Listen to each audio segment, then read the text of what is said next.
من يؤتيه به فلا يفقه في الدين صدق الله وصدق رسوله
Semoga kehidupan kita ini mendapatkan hiburan yang berkah.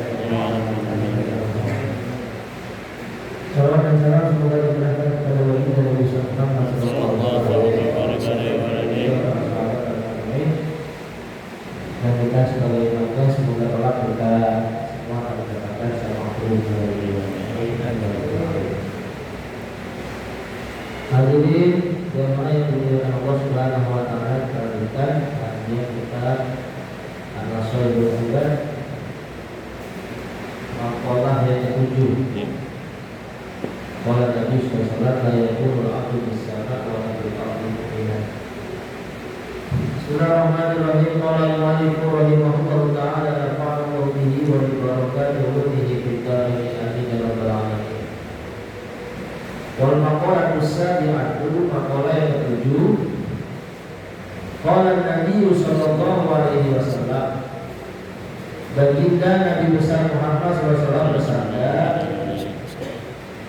la yakunul 'abdu fis sama'i wala fil ardi mu'minan.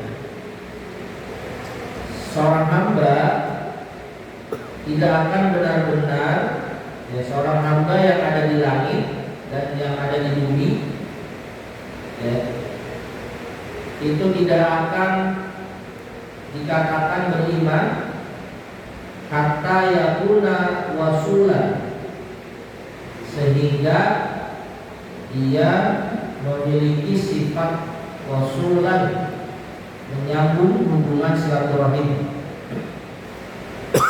Jadi di antara ciri orang mukmin itu adalah menyambung hubungan silaturahim. Sebagaimana sabda Nabi SAW dalam hadis lain, "Man kana yu'minu billahi wal yawmil akhir falyasil rahimahu." Kata Nabi, barang siapa yang beriman kepada Allah dan hari kiamat, maka hendaknya dia menyambung silaturahim. Jadi di hadis ini Nabi mengaitkan silaturahim itu dengan keimanan. Tanda bahwa seseorang yang menjaga silaturahim berarti dia orang yang beriman kepada Allah dan hari kiamat. Sampai-sampai Nabi sebegitunya mengaitkan silaturahim dengan keimanan seorang hamba.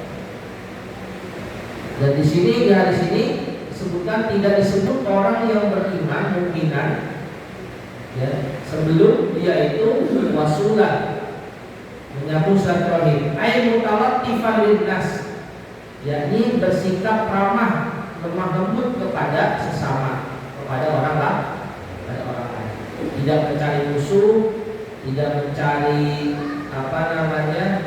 pertikaian, pertengkaran, ya, tidak memutus hubungan silaturahim, tapi justru malah menyambung hubungan silaturahim.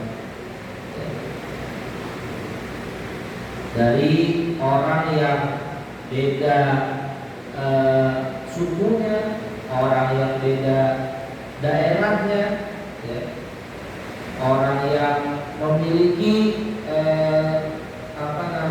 perbedaan kepada kita, tetap kita menyambung silaturahim. Beda pendapat, beda pilihan, beda dalam segala aspek, tetap kita harus menyambung silaturahim. Maka itu ciri orang yang mukmin, orang yang beriman, ya, senantiasa menjaga silaturahim. Justru ancaman sebaliknya kepada orang yang memutus silaturahim, la yadkhulul jannata qati'un, kata Nabi. Orang yang memutus silaturahim itu alamat tidak akan masuk surga.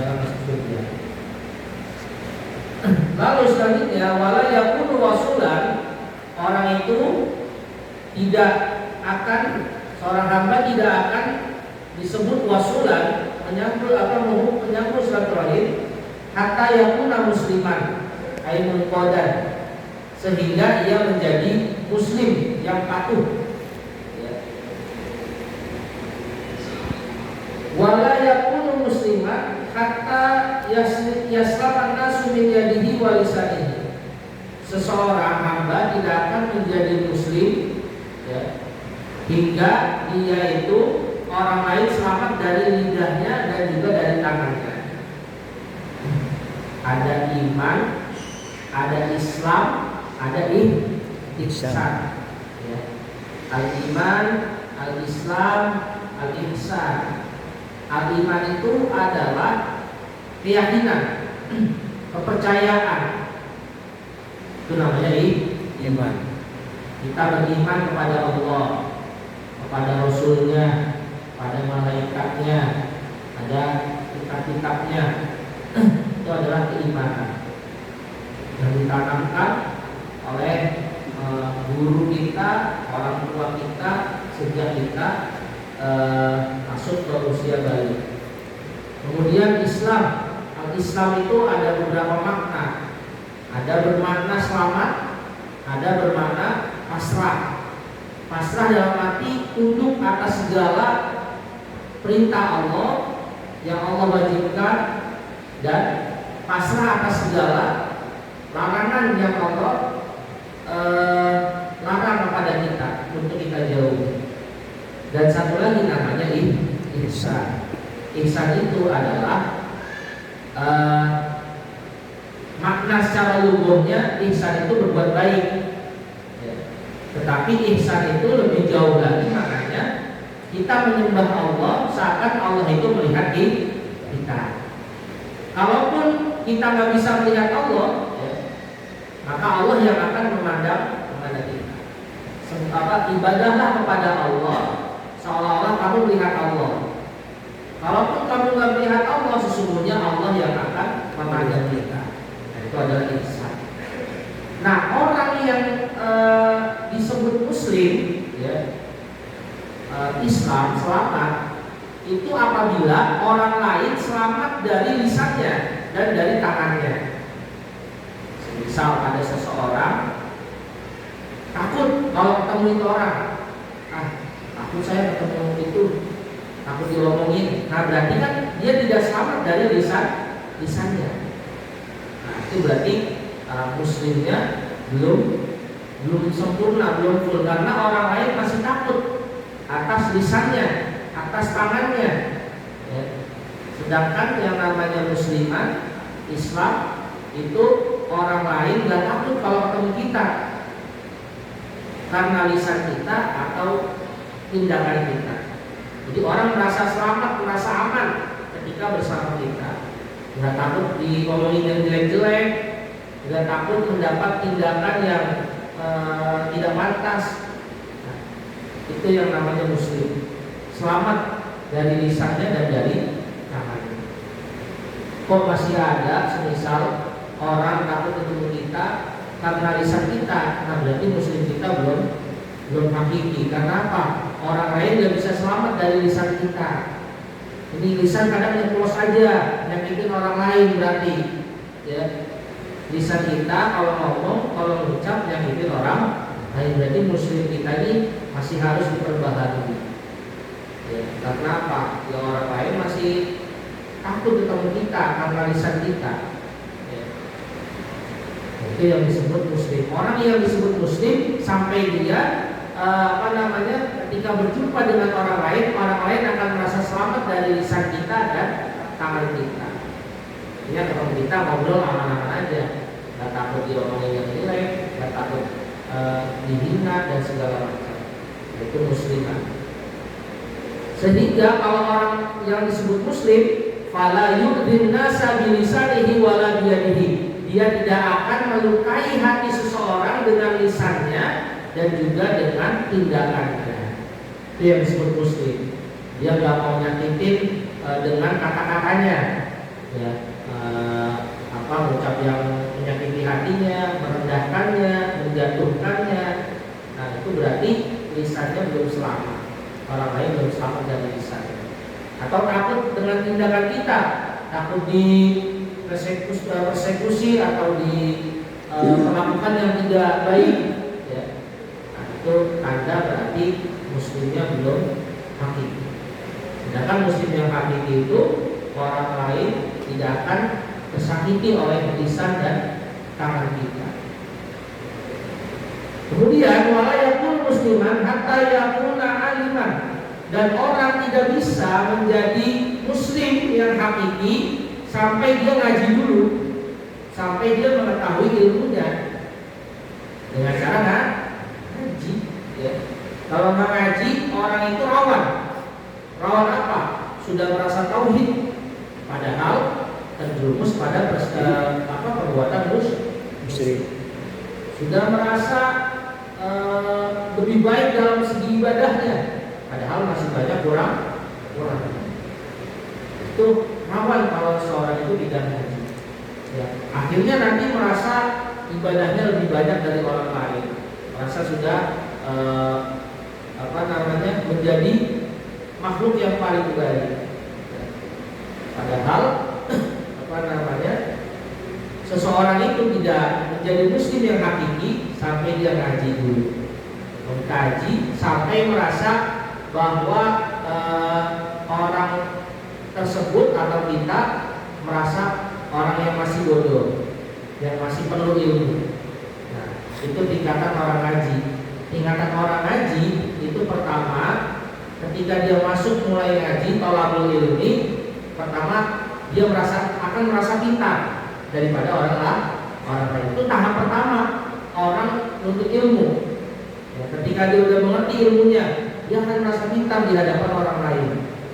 Kemudian tahapan yang kedua, orang itu akan merasa masih perlu belajar. Nah, tahapan tertinggi orang yang thalabul ilmi, dia merasa masih lebih pintar orang lain daripada dirinya masih dianggap bodoh. Meskipun secerdas apapun itu orang, tapi dia tidak akan pernah merasa pintar, tidak akan pernah merasa cerdas. Itu tingkatan orang, tahap-tahap orang menuntut ilmu. Ketika baru tahu sesuatu, itu akan merasa lebih pintar. Itu tahapan yang pertama. Tahapan yang kedua, orang ketika menuntut ilmu ngaji, maka dia akan merasa perlu belajar lagi. Dan tahapan yang tertinggi, ketika orang thalabul ilmi, dia akan merasa dirinya bodoh. Itu yang paling tinggi, menganggap dirinya bodoh dan orang lain lebih cerdas, lebih pintar dari. Wala yakunu aliman, dan orang tidak akan ngerti hatta yakuna bil ilmi amilan, sampai dia mengamalkan ilmunya. Kalau disebut orang yang ngaji, orang yang menuntut ilmu, maka harus dibarengi dengan mengamalkan ilmu. Apa yang sudah didapat dari ilmu tersebut, maka harus diniatkan untuk diamalkan. Kita dapat ilmu nih dari guru kita perihal ubudiyah kah, masalah ibadah, atau perihal tasawuf, penyucian jiwa semisal. Ketika sudah dapat ilmunya, kita harus niatin untuk diamalkan. Contoh, kita habis dapat ilmu puasa sunnah itu di bulan Muharram, yaitu tanggal 9 dan 10. Kita baru tahu tuh ya, 9 Muharram namanya Tasu'a, 10 Muharram namanya Asyura. Kita dapat ilmunya, maka kemudian kita berupaya untuk mengamalkan. Kita dapat ilmu perihal tentang keikhlasan semisal, perihal kesabaran, rasa syukur, maka itu harus kita terapkan. Atau tentang ubudiyah, tentang toharah, tentang fikih. Oh iya, hukumnya seperti ini, tidak boleh ya, orang itu sholat kemudian pakaiannya terkena najis, atau tempat sholatnya terdapat najis. Maka buru-buru segera dilepas pakaian yang terkena najis. Nah, itu salah satu mengamalkan ilmu. Jadi ilmu yang sudah didapatkan ya, saat thalabul ilmi, maka diamalkan semampu kita. Misal udah dapat ilmu tahajud. Ya, tahajud itu adalah salah satu ibadah yang sangat istimewa. Banyak sekali keistimewaan. Udah dapat ilmunya, tata caranya. Yang penting kita niatkan dulu. Nanti saya bakalan tahajud. Meskipun malamnya bolos terus kan gitu kan. penting ada kalian untuk mengamalkan, kemudian ada kesempatan baru kita kerja. Dan ilmu-ilmu yang lain yang kita dapat, maka kita harus punya niatan untuk mengamalkannya. Wala yakunu bil ilmi amilan hatta yakuna zahidan. Seseorang hamba itu tidak akan disebut mengamalkan ilmunya sampai dia bersikap zuhud dulu. Ya. Seorang hamba nih nggak akan bisa mengamalkan ilmu sebelum dia zuhud dulu. Zuhud itu apa sih? Az-zuhdu tarku rohati dunya talaban li rohatil akhirah. Zuhud itu adalah meninggalkan kesenangan dunia demi untuk mengejar kesenangan akhirat. Menghindari sifat tamak, menghindari sifat rakus kepada dunia, tidak hubung dunia, ya. Menjadikan dunia ini sebagai tempat untuk beribadah, bekal menuju akhirat. Itu namanya zuhud. Nah, orang itu ketika mengamalkan ilmunya, dia harus zuhud dulu. Harus menghilangkan kecintaan yang besar kepada duniawi, obsesi besar kepada dunia, ya, baru dia bisa mengamalkan ilmunya. Sekarang banyak orang yang mengabaikan urusan akhirat, ya, terutama sholat 5 waktu demi untuk mengejar dunia. Karena ya obsesi, ya, dan juga keserakahan, ya, kepada dunia, sehingga urusan-urusan akhiratnya itu terbengkalai, ya. Maka seseorang itu akan mengamalkan ilmunya sehingga dia berzuhud terlebih dahulu.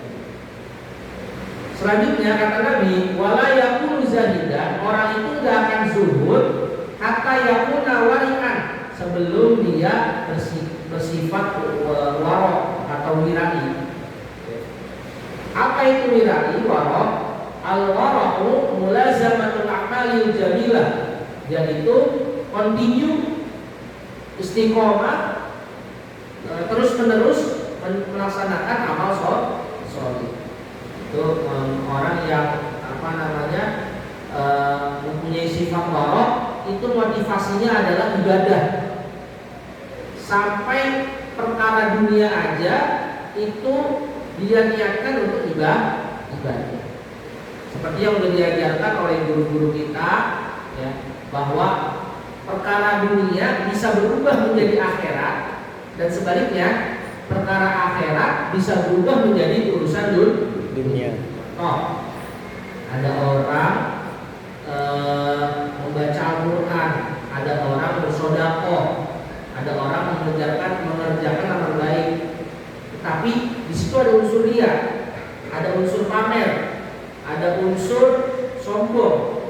Maka yang tadinya itu amalan akhirat, baca Quran kan untuk akhirat, sedekah bekal untuk akhirat, tapi karena diselipkan dengan sifat tercela, yaitu riya, sombong, ujub, maka jadilah itu yang tadinya urusan akhirat berubah menjadi urusan dunia.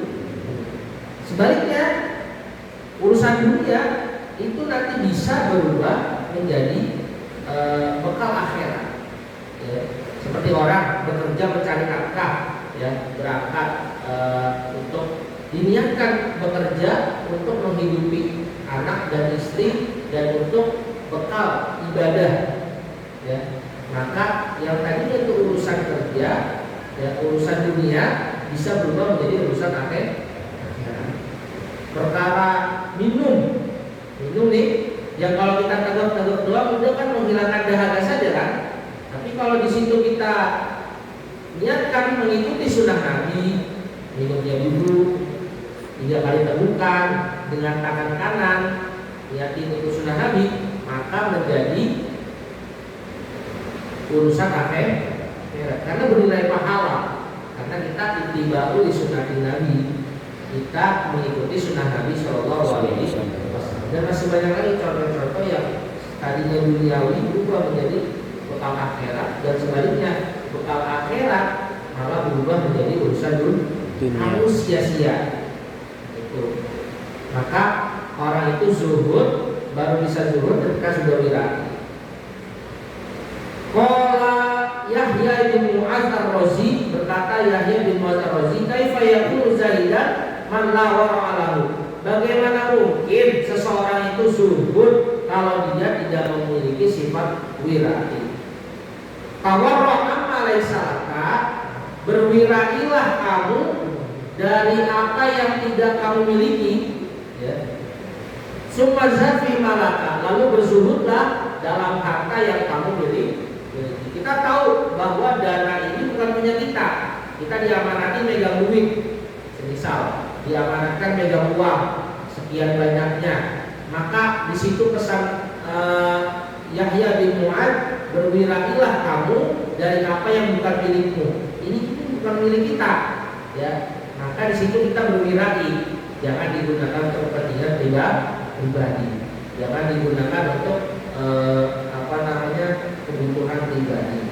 Karena kita tahu kita diamanatkan uang dan itu bukan milik kita, tapi milik kepentingan umum, ya.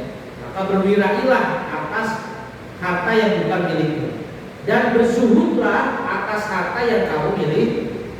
Nah, harta yang benar-benar punya kita, maka itu harus kita zuhudkan. Artinya ditempatkan pada porsinya, untuk istri, untuk anak, untuk kebutuhan, kemudian untuk ibadah, ya. Maka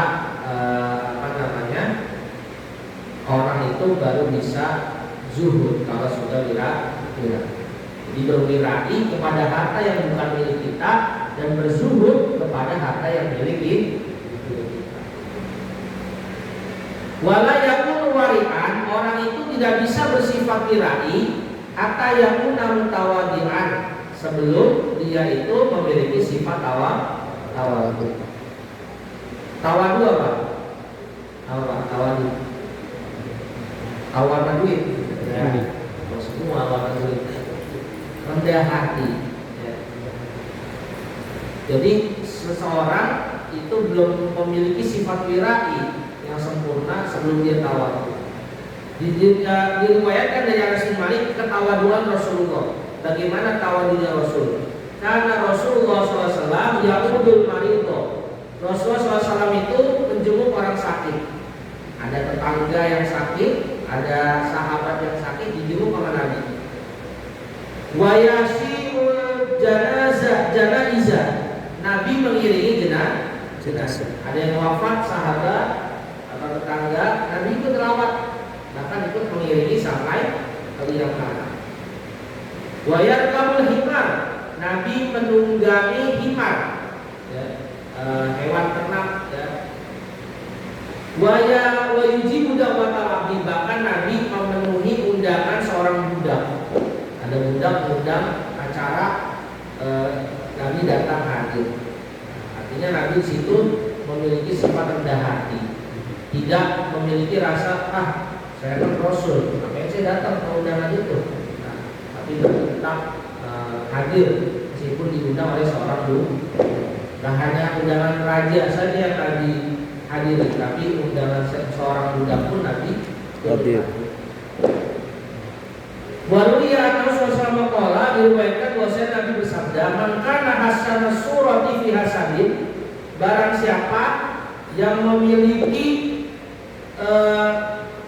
rupa yang bagus dalam derajat sosial. Contohnya ada seseorang yang mana di pandangan masyarakat sudah memiliki wajah yang bagus. Artinya orang pada hormat, orang pada memuliakannya, ya. Dia sudah memiliki derajat yang baik di lingkungan sosial. Artinya orang itu segan sama dia, orang itu hormat, kemudian orang itu disegani, dihormati, dimuliakan. Ada orang semisal seperti itu, la yasiluhu, kemudian dia tidak menjatuhkan kehormatan dirinya, mutawadian, bahkan dia bertawadu. Ada orang yang sudah menjadi tokoh, sudah dipandang masyarakat, tetapi masih tawadu, ya. maka karena min kholisi ahlilah yaumal qiyamah, maka dia termasuk orang-orang khusus walinya Allah di hari kiamat. Ya. Karena sedikit orang yang seperti ini, ya. Karena kebanyakan ketika orang sudah memiliki derajat yang tinggi di lingkungan sosial, itu sikap sombongnya besar, sikap bangga dirinya besar, ya. Kayak orang sudah menjadi public figure, ya, influencer, artis-artis, ya kan. Ketika sudah mendapatkan derajat sosial yang bagus di lingkungan masyarakat, itu cenderung memiliki sifat sombong, merasa sudah menjadi bintang, ya kan, memiliki bangga diri. Tapi karena Nabi SAW, orang yang sudah menjadi tokoh public figure, ya, tetapi masih tawadhu, ya, maka dia orang-orang khusus nanti di yaumul qiyamah, ya, kekasihnya Allah Subhanahu wa taala. Maka ini yang perlu menjadi pembelajaran bagi orang-orang yang sudah bahasanya tanda kutip ditokohkan, kemudian sudah menjadi dipandang masyarakat, ya, mendapatkan derajat sosial yang tinggi di mata masyarakat. Maka yang harus dijaga adalah menghindari sifat sombong, menghindari sifat merasa baik, merasa bangga diri. Karena yang harus ditanamkan adalah ya rendah hati awal. Rawahu Abu Nuaim. Wala yakunu mutawadi'an hatta yakuna arifan bi nafsihi. Orang itu belum bisa tawadhu sampai dia mengenali dirinya sendiri. Ya. Belum bisa dia rendah hati kepada orang lain, ya, bersikap tawadhu kepada orang lain sebelum dia kenali dulu dirinya sendiri. Artinya mengenali diri sendiri itu adalah mengenali ego sendiri, mengenali nafsu sendiri, ya, mengenali identitas diri sendiri. Saya ini siapa sebenarnya? Saya ini untuk apa diciptakan Allah? Itu adalah mengenali identitas diri. Man arafa nafsah faqad arafa rabbah.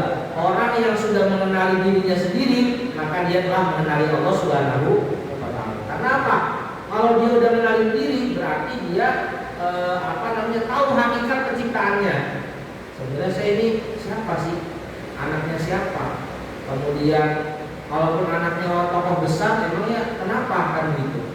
Lalu saya diciptakan untuk apa, ya, di dunia ini? Kenapa saya lahir? Nah, itu proses pengenalan diri sendiri. Ketika itu semua terjawab, maka kita mengenali, oh, Allah ciptain kita, lahirkan kita ke muka bumi, itu gak mungkin sia-sia, pasti ada manfaatnya. Dan Allah ciptakan kita pasti untuk beribadah.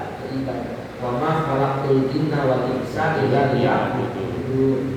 Tidaklah aku ciptakan jin dan manusia kecuali beribadah, ya, kecuali mereka ada menyembahku. Nah, disitulah pengenalan diri kita kepada jiwa kita sendiri, pengenalan ego kita, nafsu kita. Saat kita mengenali apa yang kita tindakan kita, oh, ini nafsu saya ini, ya, ini syahwat saya, harus keren, ya. Tapi kalau berdasarkan agama syariat, kita kerjakan. Nah, itu adalah proses pengenalan diri. Baru kita bisa bertawadhu kepada orang lain. Emangnya saya siapa sih? Kalaupun saya anaknya tokoh besar, itu kenapa? Apa ngaruhnya kepada orang lain? Ya. Emangnya saya hidup di sini untuk apa? Nah, itu adalah pengenalan diri kita. Maka kita perlu namanya muhasabah diri, mengenali diri kita sendiri. Ya, daripada nanti ketika kita sudah bisa mengenali diri sendiri, kita akan sedikit menyalahkan orang lain, akan lebih banyak menyalahkan diri sendiri,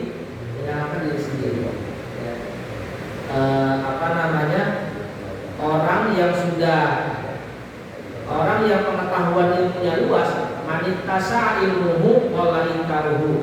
Orang yang pengetahuannya luas, wawasannya luas, terutama pengetahuan kepada diri sendiri, dia akan sedikit menyalahkan orang lain. Itu salah tuh, salahnya begitu. Itu salah tuh, ilmunya begitu. Itu salah tuh. Nah, orang akan itu salah dia ngajinya seperti itu salah. Ketika orang wawasannya sudah luas, sudah sering mengkaji diri, maka akan sedikit menyalahkan orang lain. Lebih akan ini mungkin ego saya, ini nafsu saya. Lebih banyak menyalahkan diri sendiri. Kalau saya berkata seorang penyair, ya benar ada melakukan kaafiatun alaika syamilatun. Wahai manusia, jangan kamu tertipu daya oleh kesehatan yang kamu miliki. Tak ajalah ibadahnya orang masih sehat begini, ya. Tak ajalah obatnya, saya masih sehat kok. Fal umru ma'dudun. Perlu diketahui bahwa umur itu ada hitungannya, ada batas. Maka jangan tertipu dengan badan yang sehat. Dia sekarang sehat, ya.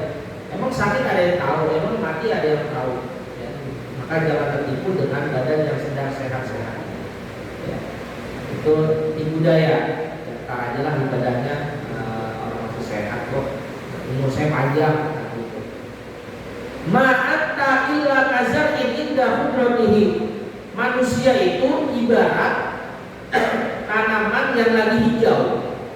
Tanaman kalau lagi hijau enak kan dipandang, enak. Sama kayak orang kalau lagi sehat, kalau lagi seger, sehat bener ya. Alhamdulillah seger kelihatannya, aktivitas lancar kan gitu. Tapi manusia itu diibaratkan seperti tanaman yang sedang hijau, yang tumbuh hijau. Ya. Dilihat, dipandang sejuk, nyaman. Kita kalau ke pegunungan tuh lihat yang hijau-hijau seger kan, seger. Tetapi likulli syai'in minal afati maksudun.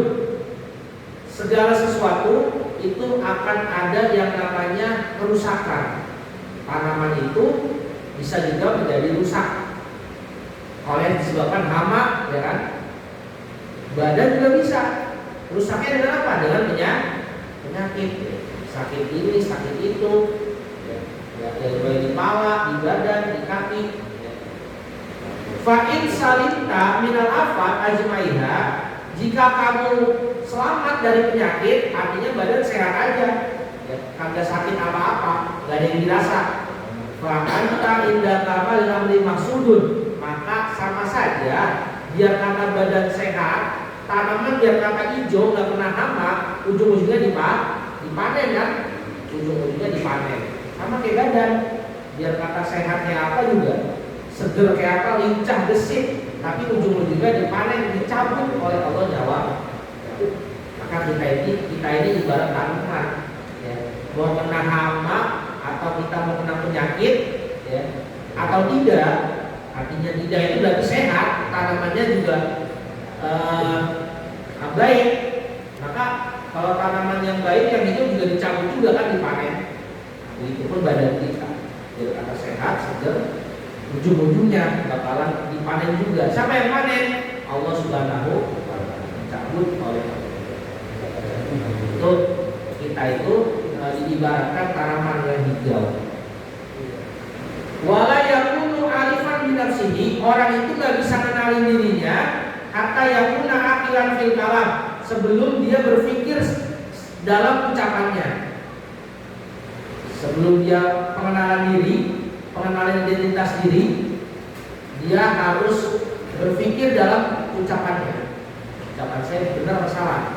Yang bakalan saya ucapin ini manfaat atau enggak? Yang bakalan saya ucapin ini nyakitin orang atau enggak? Maka dia pikirkan dulu sebelum berbicara. Tafakkar qabla an tatakallam.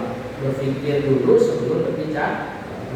Karena munzalikul lisan, terplesetnya lisan itu lebih bahaya dari terplesetnya kaki. Terplesetnya kaki keseleo nih, di mulut kelar kan? Tapi terplesetnya lisan itu nyakitin hati orang, itu bisa bertahun-tahun. Ya. Kita terplesetnya lisan nih, ngatain orang nggak sengaja, ya. Orang itu merasa tersakiti hatinya. Ya. Akhirnya apa? Sakitnya itu bakalan dalam jangka panjang. Maka orang yang mengenali diri sendiri itu belum bisa sebelum dia berpikir dalam ucapannya. Artinya, Qala Bishr bin Haris, tidak ada bakal kalam fasmut, ya. Jika kamu merasa ingin bicara, maka diamlah. Artinya apa? Ya, yang diucapkan ini nafsu atau bukan. Khawatir dia menggebu-gebu, yang diucapkan itu bukan sesuatu yang bermanfaat, tapi malah justru madorot atau membahayakan. Dan sebaliknya, wa idza ajabaka sabtun fatakalam, jika kamu merasa diam, maka berbicara. Artinya ini nggak bisa nih, kalau misalnya sesuatu itu diam aja, maka harus bicara. Contohnya lagi musyawarah, diam-diaman semua, kira-kira hasil nggak tuh musyawarah? Ya enggak lah, ya harus ada yang ngomong kan. Ya, ketika musyawarah kok, jadi waktunya ngomong kita ngomong, waktunya diam kita diam.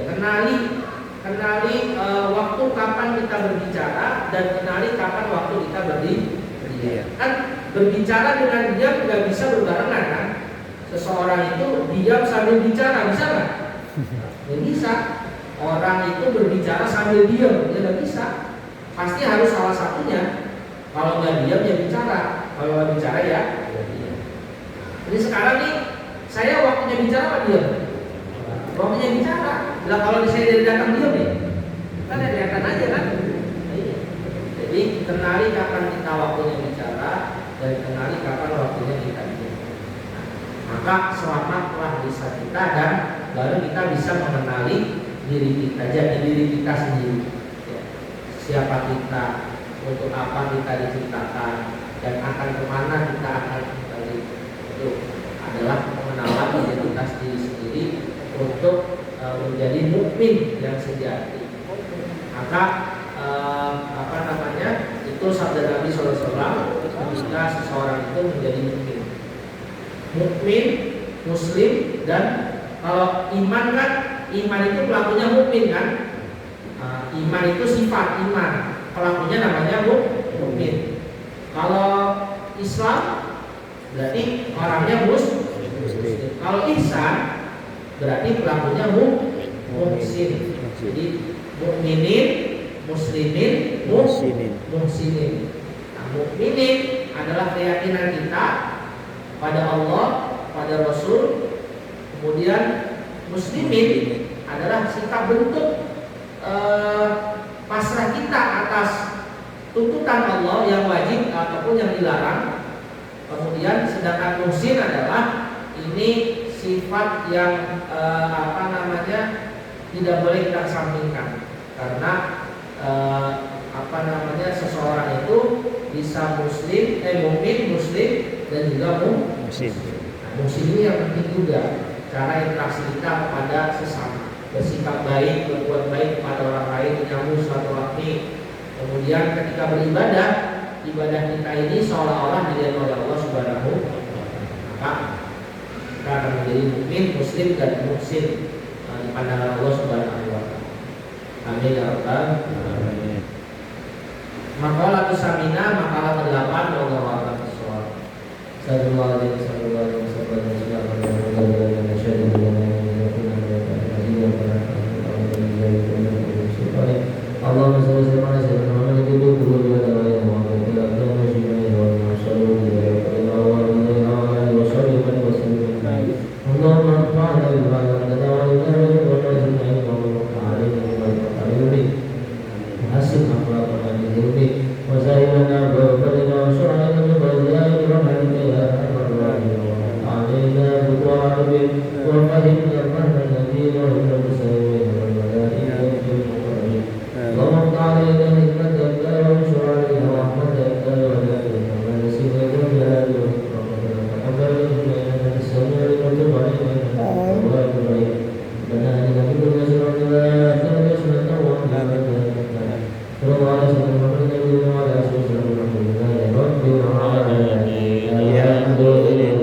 وتب علينا توبة تغسل كل حوبة واستر لنا العورات وآمن روعاتي واغفر لوالدينا ربي ومولودينا والأهل والإخوان وسائر الخلان ومولد المحبة أجرة الأصوبة والمسلمين أجمع آمين ربي أسمع والدم وجود منا نبي سام منا بالمصطفى رسولي نوضى بكل صلي صلى وسلم ربي عليه عند الحب وآله وصحبه عداد طاس الصبح والحمد لله